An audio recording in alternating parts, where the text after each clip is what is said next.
Good morning, folks. You don't even know what time it is. It doesn't matter. Good existence, folks, because we're here. Falcon, whatever, Ranchero. Funny stuff. So we're working on Dodge Charger today. You're gonna, lady complained. She described, super cool lady, woman, whatever. In case she sees this video. You're not old. You're a lady. Wait a minute. If you're a lady, doesn't mean you're old either. Oh my goodness. Anyway, so fuel pump is giving some problems. So is my 80s camera. We're gonna test something real quick. Hard starts. This thing does. Watch this. What I've done here is tapped into the high pressure side, which is the only side because it's just a single line fed fuel pump. Doesn't have a return line. And I've got my fuel pressure gauge hooked up. As you can see, it's sitting at 0. Now, I've already started this thing once, so I don't think we'll get the same hard start. But let's get inside and try cranking and see what happens. So one thing this thing would do is it would bleed back rather fast. I mean, fuel pressure should at least sit up there. It shouldn't be like just immediate bleed down. I can see over a course of time, but watch this. Let's see what happens. Turning the switch just to the on position.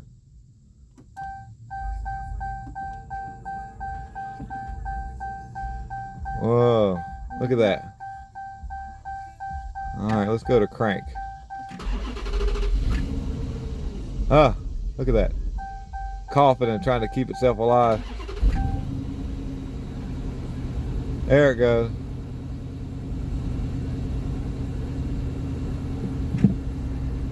Watch when I shut it off. Immediate fuel droppage. I don't think that's supposed to happen.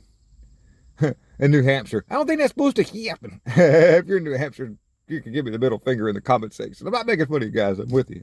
Okay, let's look at something real quick. Well, fortunately, the fuel pump isn't the end of the world to get to. If you're careful with some of the stuff, that needs to go back there. It's on the seat, but we'll get that. You just pull the back seat up, and you've got like a saddlebag style gas tank that goes over top of the drive shaft ola. And under the other cover there, you just have a hose that hooks up as a return or some kind of vent thing. So this fuel pump does a lot of weird stuff.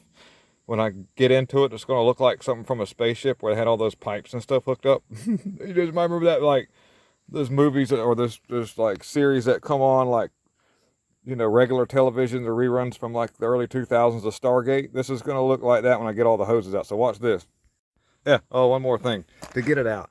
This one here has already been changed once before. That looks really good. I think we're okay there. The way it works, I think it's just that could save us a lot of time because that takes time to fix all that, right? We're gonna get something and we're gonna hit like right here, and then take this ring off that's retaining it, the retainer ring. Let me do that real quick. Got this long piece of angle iron. I've cut a groove in. It'll fit real nicely in that slot, and I want to go from the other side and hit. Okay. Wow, shit. All right, so as you can see right here, we're just gonna be, ooh, get in there. I got to use a long piece of angle iron, come off like a bed frame. It's nice and long. And I'm gonna go from the other side and hit and get that retainer ring off. So there it be. I got to disconnect this line here. This one just pops out of the little hole. That one just pops out of the little hole. And then I gotta squeeze this little connector. You just on the end of this here, you just pinch it. You'll see it when you get off. You just give it a pinch. I can't need both hands to do so. So let me get that real quick.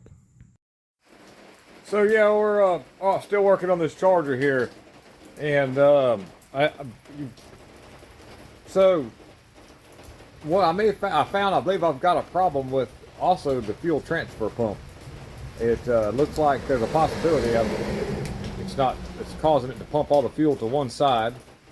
Because after I ran it a little bit, I noticed something still wasn't right, and after it seemed like it had hard starts again. I'm like, what in the world? It's a brand new fuel pump. And come to find out, I pulled this cover off. Check this out.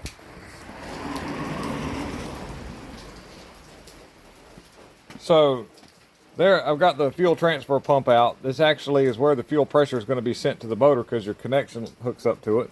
Please forgive me, I don't know what's going on with that line there. But what I've done is to get this out is I've tied some mechanics wire to the bottom of the hoses. So we're going to pull the whole thing out. Then I'm going to use this wire to pull it all back in. And all this fuel just pumped to one side of the gas tank too. That's really strange. You can see the gas is right here, top level, right there. So we're going to get this out and get it swapped back around and then see what happens. We're going to try that.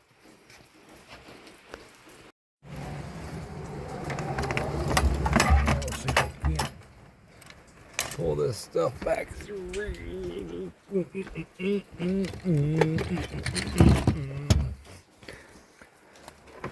The new PureWick system, yeah. All right, grab this right here. Hung up on this end. Of course, it wants to be wonky. All right.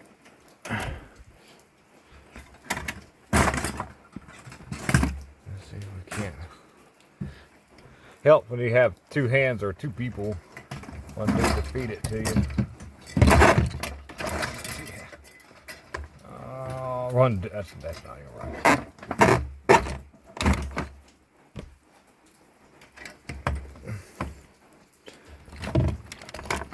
Let go. There we go.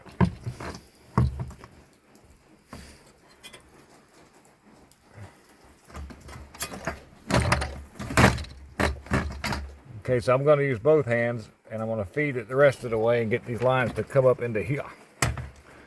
Almost there. Almost there.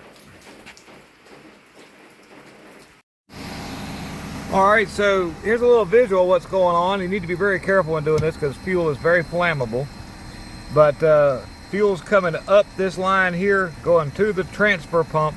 And the transfer pump is actually processing the fuel, and it actually has there's a mechanical side of it as well that does some stuff over there. And you can see it actually returning back through this line right here. This line right here, this big one, is what allows fuel to return back. So this will actually equalize the fuel level back into this tank. So what was happening is that fuel pump was pumping all the fuel to the one side, and it was barely getting to the, after it pumped this out, it wouldn't, you'd have to, I bet, slosh around and hopefully get over here on this side. So the fuel pump on this side here may have been okay, but when they're run low in fuel for a long time, it definitely can start giving problems. Let's look and see if we got the fuel pressure that stays up after we cut the switch off. Let's take a look. Let's see here. You can see our fuel pressure gauge. It's sitting at, like, where are we at here? Let's see. Okay, we're at 60, a little over 60 psi. Let's see if it hangs around where it needs to be. Okay. So before, remember in the beginning of the video, it would just drop back immediately and it had to prime all the way back up. All right, let's see here. Alrighty, so that concludes our I think we got this thing fixed. So if you're having really hard starts, you're gonna find yourself messing with the fuel pumps, and I think that you're gonna end up replacing both of them most of the time, the way it looks here. So appreciate you tuning in. We'll Fix It team. 2015 Dodge Challenger Charger. They run the same kind of setup. Fuel pump repair and how to. Thank you guys. You're wonderful. I appreciate it.